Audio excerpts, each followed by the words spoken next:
Okay, it is recording. It is recording. Yes. Awesome. Hey, thank you so much for inviting me. And Yeah, it's been great having you here.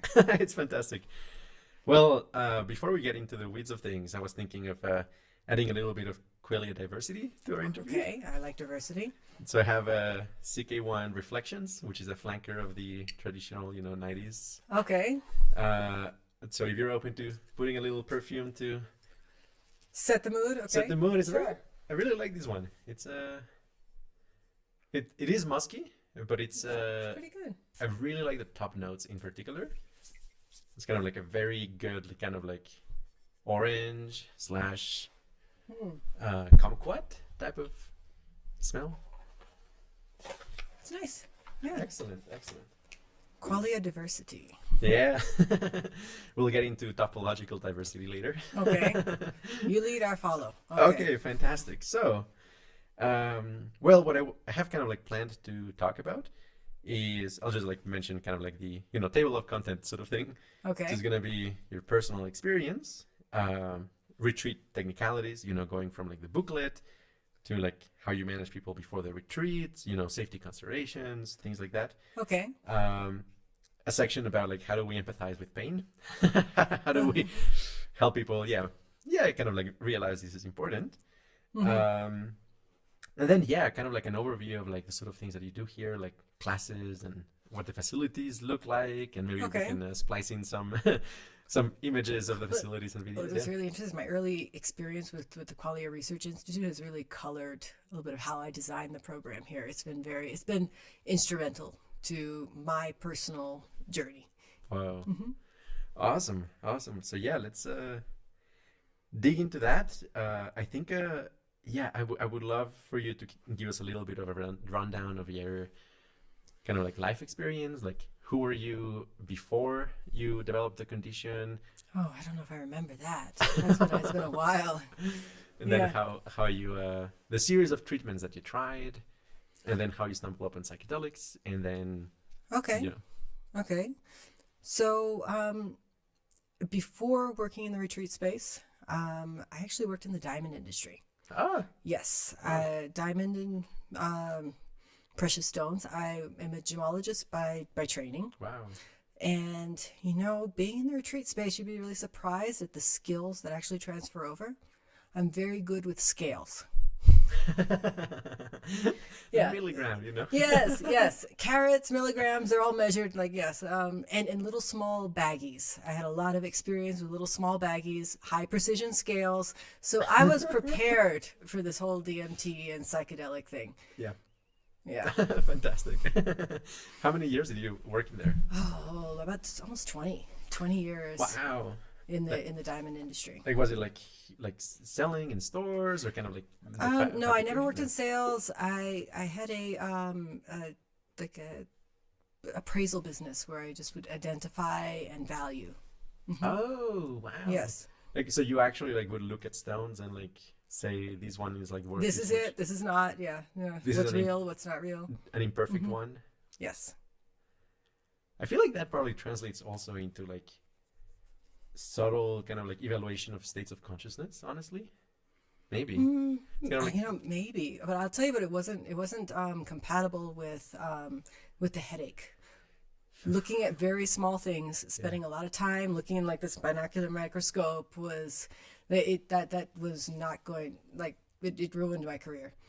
I can't use a microscope really even to this day. I can do a little bit more. I'm more comfortable with it, but I can't. I went from looking in the microscope for hours every day to like when just glancing in there would send me like give me vertigo and have this spiking pain. wow. Yeah. What is like the type of people that were involved in that business? Oh, that's an interesting question. You're trying to get me in trouble with my previous coworkers? Yeah, just like any business, it's quite a mix. Yeah. But I would say that probably, I mean, it does. We need to come into contact with a slice of the population that consciousness and, let's say, altruism is probably not on the top of their list of priorities. Yeah. Yeah. Nice, That's the nice. kindest way I can say it, Andres. Yes, fantastic. Thank you, thank you. Okay, so please tell me like maybe how did the pain develop? Like what was like the first indication, the first weird thing that happened? Like was there any day Oh, you realized like, oh my God, I'm in trouble? it happened.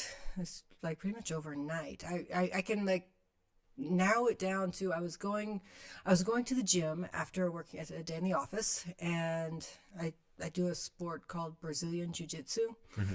and I was been going pretty much religiously right after working in the office, and I remember developing like feeling a bit during warm ups. There was a bit of a headache, and it went away once the class like started going, and that turned into be like a theme that because the type of headache that I have, it's hemicrania continua, and just like also the cluster headaches, it's one of those things that it actually feels better when you're moving around. You get your heart rate up, Yeah. it fades away, but as soon as the heart rate goes back down again, it comes back.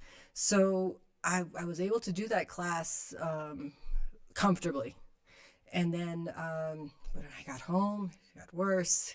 And that just was a theme at that point, that every time I would try to relax, the headache starts, I mean, the pain starts up more. So every time you try to relax, it's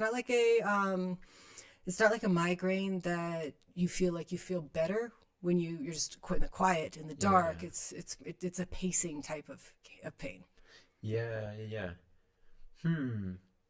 And could you maybe like draw a graph with your finger of kind of like how the pain developed over like days and weeks? Um, Like the intensity levels, like maybe for example, take us a day and kind of like how was the pain during the day? it's a constant low level pain that has sometimes a little bit spikes every now and then. They're not really super intense. Okay. It's they say that, okay, having a cluster headache, it's like being burned alive, someone stabbing a sharp hot poker into your eye. Yeah. Hemicrania continua is a little bit more like that, what they call Chinese torture. Drip, drip, drip. It's Okay. constant. Yeah. And what type of pain is it? Like if you were to describe it in any terms whatsoever, with any metaphors, analogies? Just a low level white noise type of pain, and with every now and then some, well, it's like a little bit of shooting, like going down one side of the head. It's always one side. Only one One side. side. Mm-hmm. Yeah. You're noticing the shirt I'm wearing? It's, Yeah. So I can see. yeah. I mean, I wasn't thinking it as a metaphor for hemicrania continua, but I was thinking of it as It makes sense. yeah, Yeah. it makes sense. I was thinking of it as actually, I mean, from the symmetry theory of valence, it's a little bit like we're aspired to kind of very beautiful states, very symmetrical, but the reality of the world right now is there's a lot of suffering to heal. So it's a little bit of that Yes. reminder. Um, it also has some other features, like autonomic features. So like one ear would feel like really full and it'd be difficult to hear out of one side. Okay. So it feels like unbalanced. Yeah. What about like pressure sensations? Do they make kind of like a like let me give you some possibilities, kind of like waves of pressure, kind of like fractaline, kind of like vascular type pressure, or was it like spikes or One thing that's really interesting about just the human condition is that we have a very poor memory for pain. Hmm. Recollection is really really tough. So really describing, because it's been a while since I've been when it does come back for me, it's usually just the sharp pains, Yeah. that sort of like general malaise of like constant pressure, that white noise that I remember. It's really hard for me to put really describe it or to bring myself back to that. Yeah. Makes sense, makes sense. And I just think that's because we're not equipped really well to remember those sensations. Yeah. Yeah, that's right. Once it's done, yeah, the organism doesn't want to remember it. Right. Right. Okay, so how long do you suffer with that pain, and what did you do to try to reduce it? Oh, I followed all of the rules. I went to a neurologist. I saw multiple doctors before getting to the neurologist. I tried triptans. I think that was one of the first medications that they gave me. I tried an SNRI, venlafaxine. I tried a anti-seizure medication, topiramate. They have these new monoclonal antibodies, anti-CGRP medications, which are, it's an injection once a month. Ah. Oh, yeah. I remember. Are those like pretty effective for migraines? Maybe? Oh, yeah. Okay. Yes, but not for your condition. Oh, they throw everything at it. Hemicrania Hemicrania continua is something so rare that it's like, here, this works for other people, this works for something else, let's just try it. And it works well for some people. And one thing, another medication, indomethacin, often works really well for hemicrania continua. Did not work well for me. That's a pretty powerful and like non-steroidal anti-inflammatory, right? Yes. Yeah, and it does a number on your stomach. That's right. That's right. Yes. Pretty severe. Yeah. Yeah. I've researched it a little bit. Did you go through like all the non-steroidal anti-inflammatory drugs? And yeah, like the over-the-counter type of, yes. Naproxen, aspirin, All of them. paracetamol. No effects. Nothing. No effects, nothing. Even at high doses, did you try high doses? Like 900 milligrams of ibuprofen, for example, or something like that? I did. You did, yeah. You know, I'm not really sure if for the indomethacin, if it was more of a absorption problem or if it really wasn't effective for me. Because in the U.S. we don't really have indomethacin as like an injection. In Europe they do use it that way, but I do know that it never bothered my stomach. Interesting. Nice. And I could take the huge amount because they give you a huge amount to test for hemicrania continua, and I never had any of the side effects either. So who knows? Interesting. Have a stomach of iron. Yes, or just absorption problems could be. I don't know. Yeah. Interesting. But other treatments, like if you show up to an ER saying with trying to get a headache aborted, they give you a lot of different medications in the headache cocktail. It's like a combination of steroids and something called Reglan, and Benadryl too. It's all in that that cocktail. A lot of different things, and they never really worked. How about opiates? Those didn't work either. Though they don't really prescribe them very much for. But what did you try? Which opiates did you try? Imagine it was like Vicodin. Pretty weak. I don't really. I don't really recall. Okay. There's some. Some barbiturates I think that they also give for headaches. Wow. Benzos? No, I didn't try those. But I also had a personal aversion to anything that was going to interfere with life. Yeah, for sure. That if I couldn't function on it, what was the point of having some respite? Pregabalin, gabapentin? No, they don't use those very much. Okay. Okay. Now, what were triggers that would make it worse? I never really found any. I didn't have any triggers. Okay. I only had things that I could do that would be temporary relief. Yeah. Sprinting. Yes. Like high interval. Yes, exactly. Get your heart rate up, and it just sort of fades into the background a bit. Ah, interesting. And then, but it comes back. You can't run forever. No.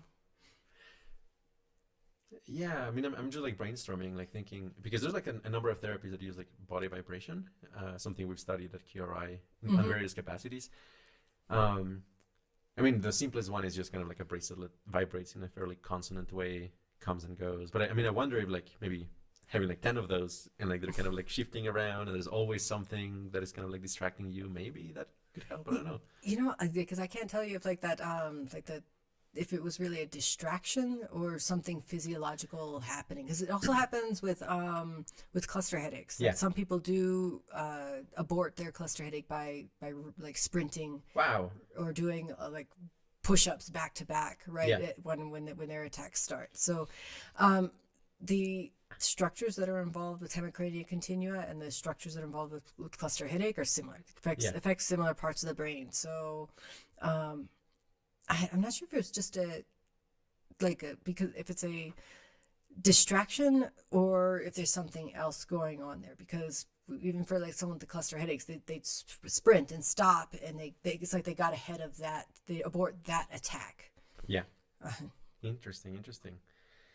Now, anything to add about like how the pain affected your life? Like, how did it block your career? How quickly did that happen?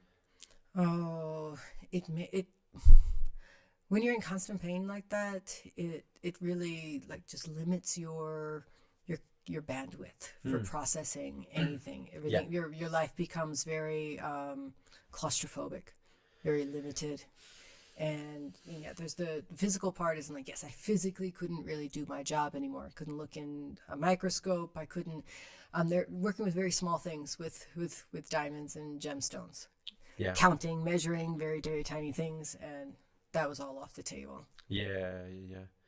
Did you tell your boss, or how did that work? Oh, I was self-employed. Oh, you were self-employed. So the best thing I could do is like I told my assistant, and I had to like go months there where it was like that movie Weekend at Bernie's, where they were just sort of pretending like I was there, like prop me up, like and then covering for me with clients, like, oh, she's super busy, she can't get that done. I wasn't super busy. Oh my God. Okay. All right. So or telling someone I'm on a video call or something, they can't go to my office, but no, I was just so funny. Yeah. I'm just like laughing inside. But I guess like that eventually you just couldn't sustain that. Well, yeah, eventually work does have to get done. Something productive has to happen. And yeah, that wasn't sustainable. So let's get into like how you discovered psychedelics. Ooh, I discovered psychedelics because I was looking into, I had this idea that, there were some features that just didn't seem to line up with other headache conditions for my headache. Like the idea that when I'd sprint, it'd go away. So I started really to research online about headaches that go away when you exert yourself like that. And what really popped up was cluster headaches, because a lot of people are talking about, oh yes, I sprint and I can get ahead of an attack on that. And then once you do start looking into cluster headaches, psilocybin is going to come up. And I was like, okay, so running works for them, why wouldn't also psilocybin work for me? Yeah. So it was personal, like looking into it. Yeah. Mm-hmm. I don't know if this is a good question. Maybe we can cut it up afterwards. But it's like how was like the sourcing process?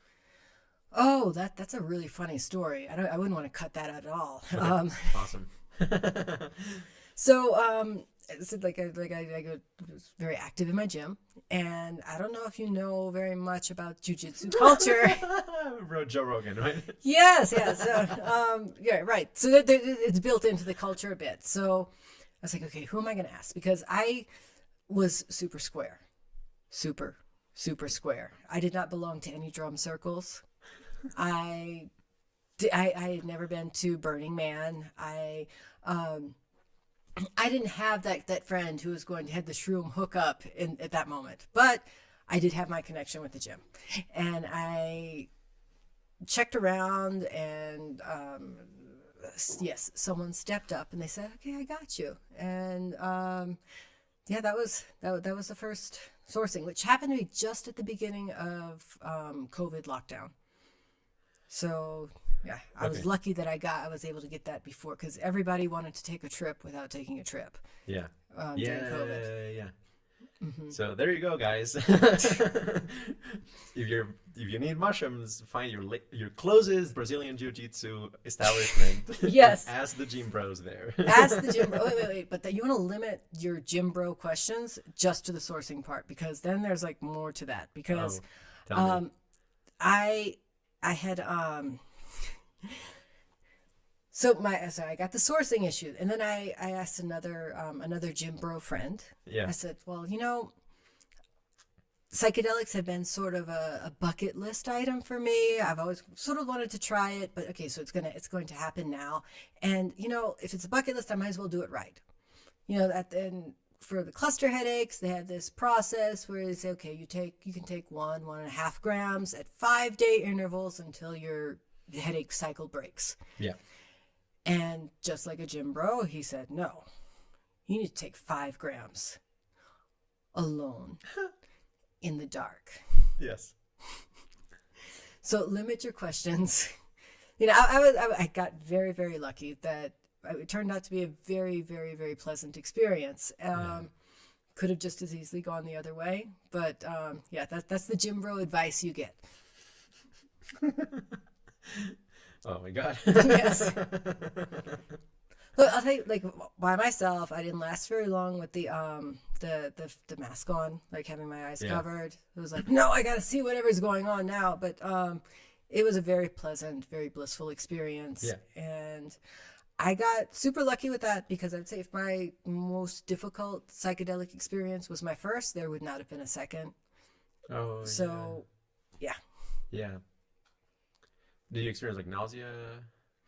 No, I didn't. And even in, like, I was very lucky that because I also didn't have any medications that were like here at the retreat we use Zofran, like pre-medicate with Zofran, and I didn't have problems with nausea until maybe 5 or 6 times.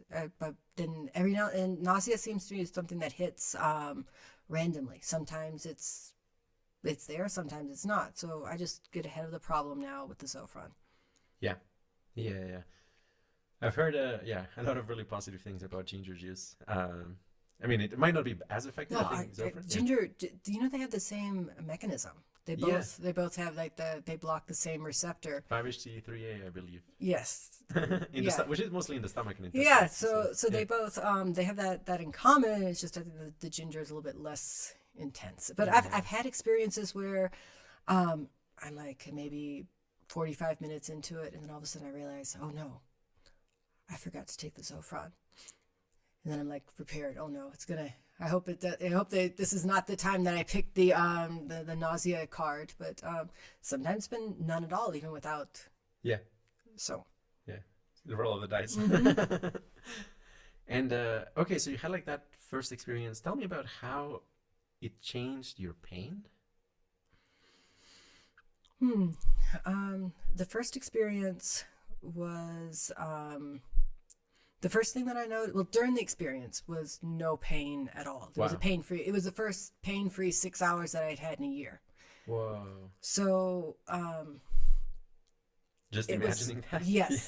So it was like, I got very lucky with these experiences because it was all very intuitive. When you do something that stops the pain, you're like, okay, maybe that's the way that I need to go. Even if, like, after those 6 hours, the pain came back, at least it was like little breadcrumbs. Okay, maybe I'm going down the right path. But the nature of the pain did change even after that first experience. It came back, but there's something about head pain that is very claustrophobic.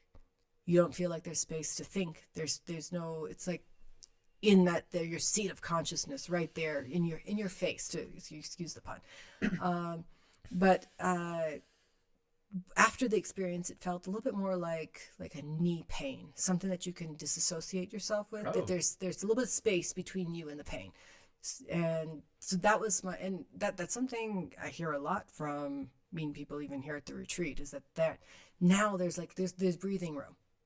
It's not so oppressive. Even if it's there, it's not so oppressive. Yeah. I didn't get real like pain-free time in between doses until after my 3rd dose. Okay.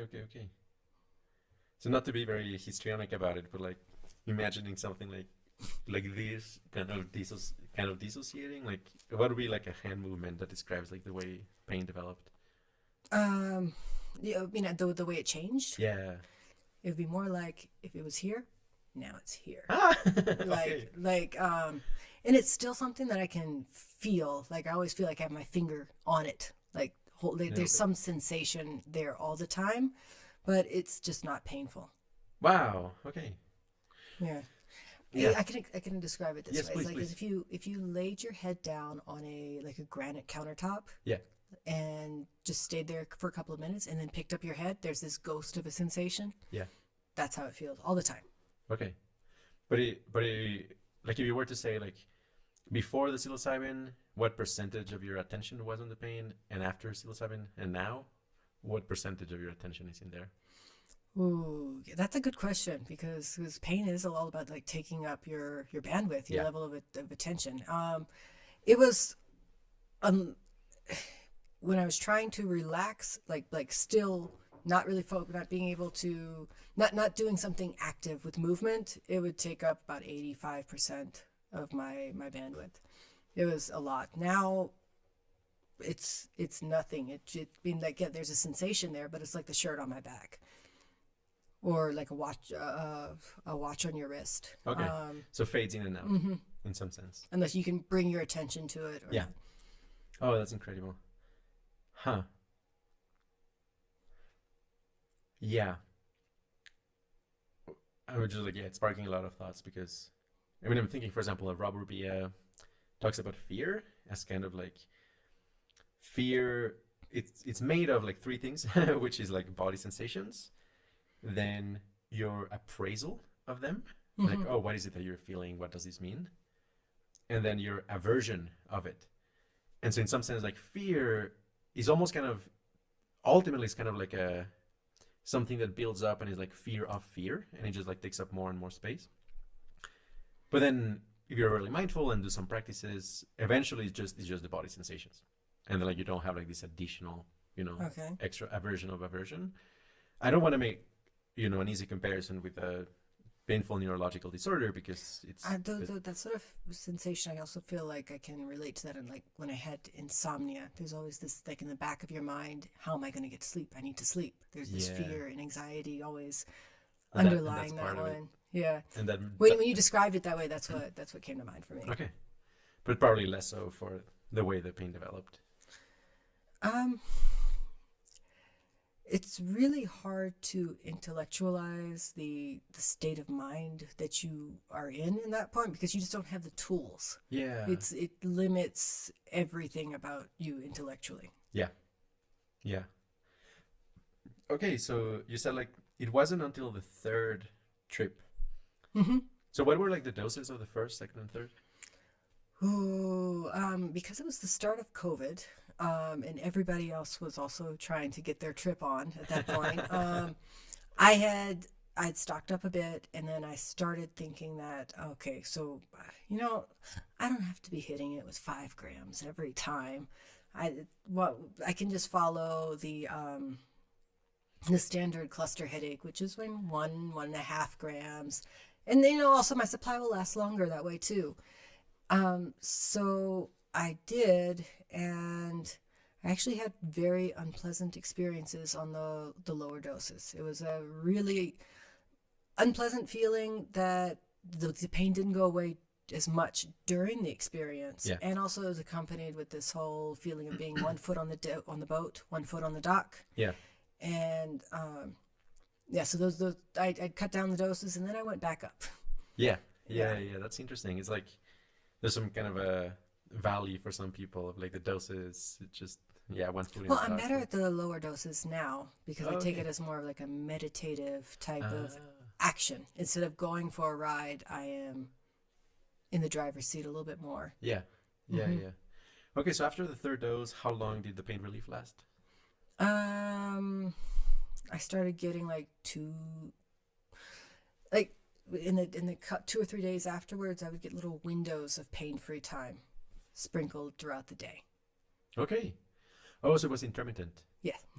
And how long did it take for the pain relief to be continuous? 5 doses. 5 doses. And how long did the first continuous period last of no pain? About maybe 3 days or so. And then as you started taking more regularly, it expanded? Oh yeah, it expanded.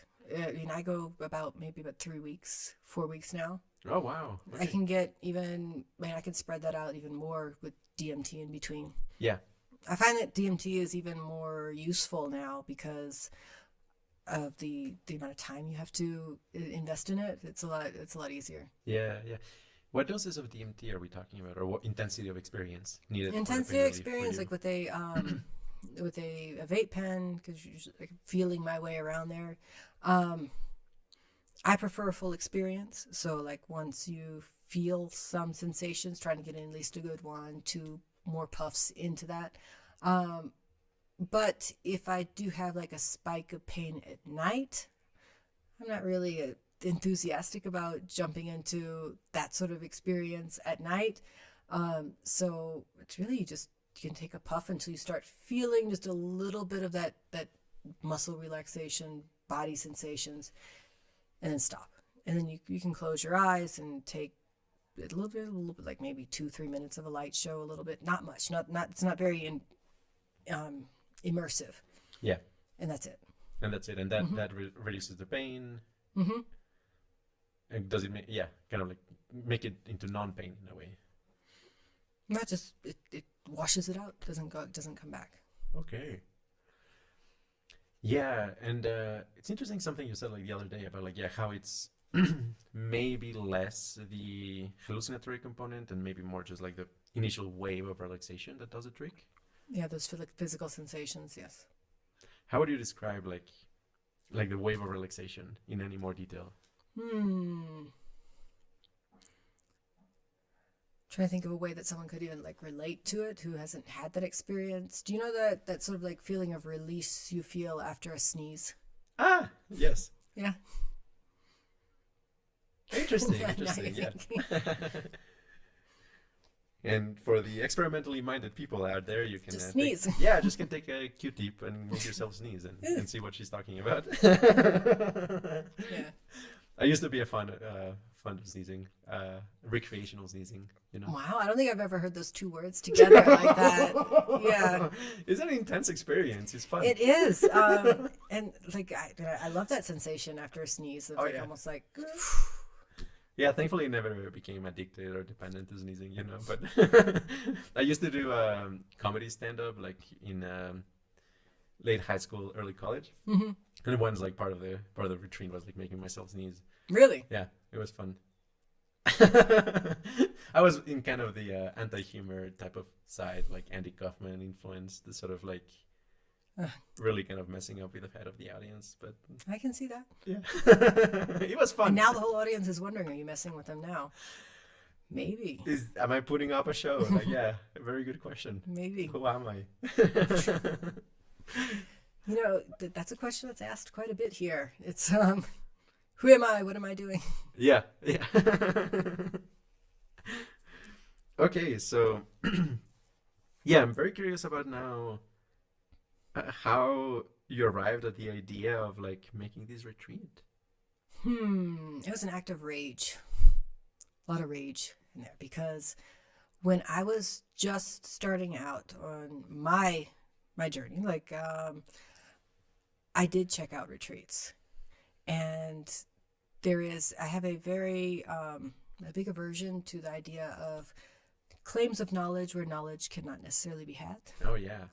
And I did find that when I looked around for retreats, a lot of people seemed to come from a place of knowledge, but when I look back, it would have been very unhelpful for me. So it was a lot of rage and frustration was my first, I don't want someone to make a misstep. And the expression, I mean, I'm modeling a friend of mine, when he hears like somebody make claims of knowledge that are just completely unfounded, he's like, oh yeah. Yeah. Right. So like with people, like we're reaching out to other people in space that are saying that, okay, these things have an emotional base, and that my one single experience with psilocybin is going to fix my psychological problems, and therefore my headache will go away.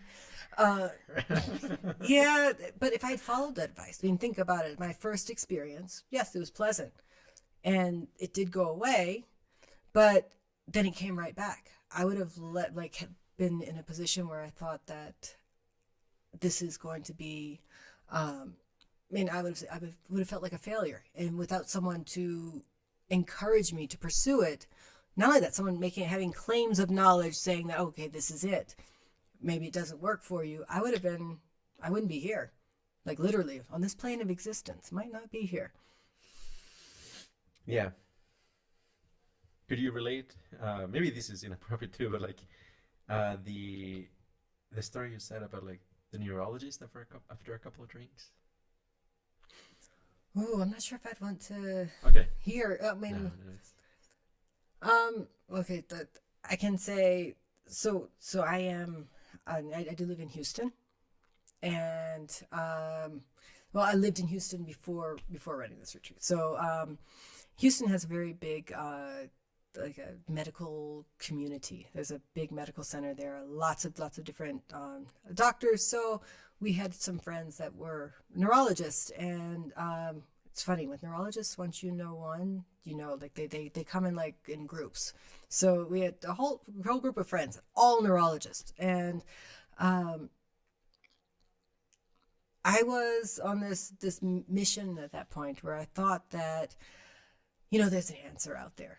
There's an answer, and my neurologist, who's an expert, he's just holding it back from me because I haven't said the right series of words that are going to exactly point him into knowing exactly how to fix this. Because we're raised in a society that puts a lot of value on medical science, and I grew up with shows like Dr. House, Grey's Anatomy. I was like that there's an answer. You just have to have that right person to answer it for you. And so I did ask a friend, a neurologist, said like, okay, what would you do? What would it be like for you what would you do in my position? What would be your roadmap? She said, look, you know, I don't know. I mean, I'd be fucked. And so that's my biggest nightmare, because I know these things are not fixable. Yeah. Mm-hmm. Yeah. So, yeah. And she said like she would commit suicide. Yeah, you really wanted that one. Okay. Yes, she said that's, you know, that she would probably have to have a compassionate exit plan. How about that? Yeah. Compassionate exit plan. Yeah. No, mm-hmm. I mean, when it gets serious, there's I mean, I'm one term that is probably some people might react poorly to it, but I think it's appropriate. It's orthanasia, which is like, I mean, euthanasia is like a good way of dying. Orthanasia is when dying is appropriate. But, you know, I mean, severe cases, you know, serious fibromyalgia when you're like 80 years old or something is like, well, I mean, if you've tried everything. Yes. It is a weird feeling. It's something that I thought quite seriously about, because, you know, the way I saw it, if this instrument, this mortal coil, was not capable of producing acceptable sensations anymore. Yeah. That was going to be it. Yeah. Okay. So in an act of rage about like all this unfounded knowledge and like poor quality of retreats, etc. Yes, like I'm going to make a place that well, we don't really make too many claims of knowledge here. Everything's very unique and for each individual. So it's all about finding your way, and we can give you information about the substance, make sure that you're safe and you're well informed going into the experiences. But we sort of stay away from making those kinds of claims like this is exactly, and there's no one way of approaching this. Yeah, it sounds like more like you're in some sense like collecting experiences, and then you tell the participants, hey, previously people in this condition tend to react this way, but it's not always. And yeah, and well, the mechanisms that are involved are, I mean, they're complicated, a little bit difficult to understand, and it's natural. It works. It's a catalyst for change within the nervous system, within your psyche. Catalyst for change. That's a catalyst is not the change. It is something that's facilitating a process. Yeah. Yeah. Okay. And but like, what was your thought process to going from something just for yourself to like I want to spread it to others? There's this really weird thing that happens when you start taking psychedelics. Is you start thinking about other conscious creatures and their experience, and that was like that is how it worked. I started thinking about where other people could step in, step wrong, and I also had a little bit of a survivor's guilt there too, because not very many people with hemicrania continua are doing very well at all. Yeah. It's one of those conditions that you sort of fall out of society. Yeah. That's something we also were talking about on the right here, which was like how just chronic pain, especially above a certain severity, is just invisible in society because the people disappear. Yeah. You can't keep up with society anymore. You can't. You're not part of visible society anymore. Yeah, which means that there is some kind of like chronic underestimation by people of just how common these things are. Yes, also because we are conditioned to have so much faith in modern medical science, which is great. Look, I had the same thing. Like I had my ACL repaired a year or two before this process started, and so I was like on board. Like modern medicine is amazing. Yes. I went from like having trouble walking to now that's my good knee. So that's the better knee of them. Yes. And it also going through a medical process like that, it does give you a sense of like this really irritating confidence of because when you have something like an orthopedic done like that, there's certain rules that you have to follow. You have to be a little certain, like you have to do the rehab, and it's all very played into my whole gym bro type of side of my personality Like you put in the work and you get the results. Yes. And very David Goggins, like very like that. So it really gave me this false sense of confidence within the medical community. Yeah, it makes sense, and also probably some level of I don't want to put it this way, but like maybe looking down on to some extent on people for whom it doesn't work out because maybe it's like they're not putting in the work. Right. And I'm not proud of it. No, definitely not proud of it. But it's part of the vibe. But it is part of like.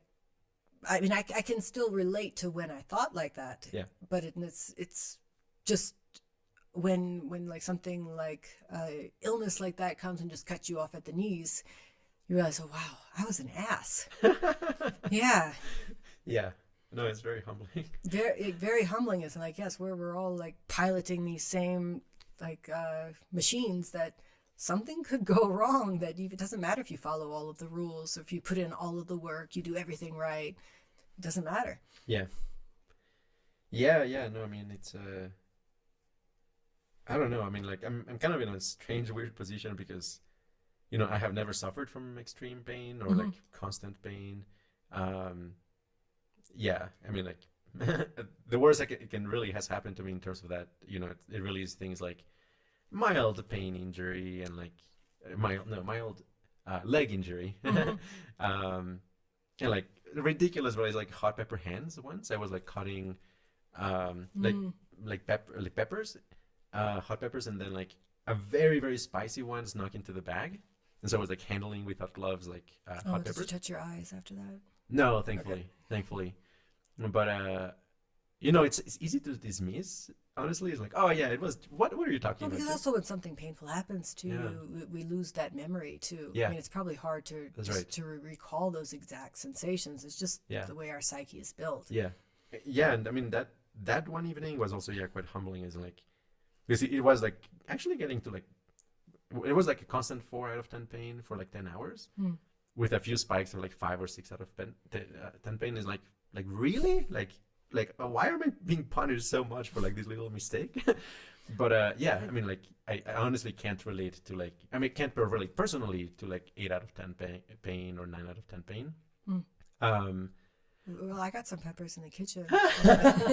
We can super concentrate. We can try that whole like eye touching thing if you're really super curious. If it, I'm sure it can be arranged. It can, yeah. But Yeah, no, but So, yeah. But sorry, I go ahead. can give you like just a little bit of insight. It's like Yes. the pain itself is not what like sticks sticks to me at this point. Just the remembering the loss of intellectual capacity. Oh yes, because it's so much part of our identity. Yes, as in like I couldn't have complex thoughts. I couldn't grasp complex, just anything. It was just the loss of that, as in like feeling like every time I would try to hold a complex idea in my head, it was like poking a sore spot. Yes. And holding on to thoughts, it was like, if you ever try to pick up something with oven mitts, you can't really like grasp something. All complex concepts felt like that. Like I couldn't really get a good grasp on anything, and it was the feeling that loss. Yes. Well, that was tough. Oh, and some of the medications that they give you, they make you even dumber. Yeah, I believe that. Yeah, no, I mean, in recent history, I've had friends who have had like really really serious problems, and a couple of them actually have committed suicide. But it's very very painful to know. But like it's they were relating like that, especially because like they were very intellectual friends. Yes, loss of identity. Yeah, it's like, oh, I used to be able to write like a 10-page essay, like in a sitting. That made a lot of sense. It was coherent, and now I can barely write a few sentences. Yeah. Yeah.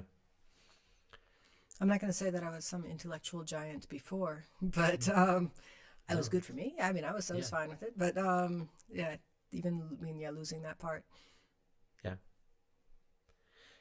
Okay, so I guess I'll mention in terms of like empathizing with pain, because like I mean this is like well known in the internet that like when I was a kid, like I was really dedicated to like physics and math, and I wanted to be a mathematician, very ambitious. I wanted to be like the best like just kind of like that kind of like Titan mindset of like, oh, I just want to be the best. But then at 16 I had like a mystical experience with weed. Which never, it's never happened since or before. It was just that one. See, that's impressive, because all of my experiences with weed at 16 were just like chocolate chip cookies and potato chips. that was as mystical as it got for me. So for me, it was like intensely philosophically, cognitively interesting. And that one time, it was like, kind of like merging with a Brahman or something, just becoming one with that is very impressive, because I think the most impressive intellectual or philosophical thought that I had at the age of 16 is that just my parents don't get me. That's different strokes. And so I mean, and that feeling of oneness, then it just changed my life completely. Just like from like, hold on a second, like math is interesting and all that, but like consciousness, we really don't understanding at all. And then it's like, okay, but then also the feeling of oneness is like, oh my god, like the pain in factory farms, the pain of, older people, etc. It's all part of the field, and like there's really no reason to prioritize mine over others, like as an ideal. Obviously, in practice, I'm quite selfish, and like I'm not a perfect saint or anything of the sort. But it's. I'm disappointed in you. Yeah, I know. They say never meet your heroes. I don't know. Never meet your heroes, guys. Right. But it's a kind of a lighthouse. It's kind of like or a North Star, at least. So. But so a lot of people just don't have that, and I mean I don't judge them, because like they haven't had like an experience that makes it clear or like makes it personally relatable. But like if you feel that you, or maybe you and your family is the world, then caring about something that happens down the street or something like that, it's just like, well, I might do it, but to show as kind of like the motivation is kind of like to show others I'm altruistic at best, as opposed to like, oh my god, like no, this actually matters. Right. When you get down to that idea of like panpsychism and a shared consciousness, then all suffering does matter. Yeah. yeah, it's a question like how do we spread that insight in a effective way? Yeah. Yeah, it is tough. Like the idea of like, I'm not sure that I could have related to it before this happened to me. Okay, yes, maybe if someone sat me down and said, look, imagine all of these things that are important to you, and then now you've lost access to it. Now you've maybe if someone really hit me over the head with it. But I don't. It's a tough one. Like it's a really tough one. Like because are we really wired that way to care about things that are not in our? I mean, we're evolved to be very tribal, like to care about what's in our immediate family, and some people even struggle with that part. Then maybe with just like what's in our neighborhood, that's it. We're just it's a really tough one. Yeah. Okay, so well, before we get into the next section, a little Qualia diversity component. Okay, what are we doing? These are Chowards violet candy. Have you ever tried a violet candy? No, I've tried rose before. Ah, yes. All right, so give it a shot. Okay. I'll also imbibe in the violet experience. Okay. These are like pretty decent, according to my rating. That is a unique flavor.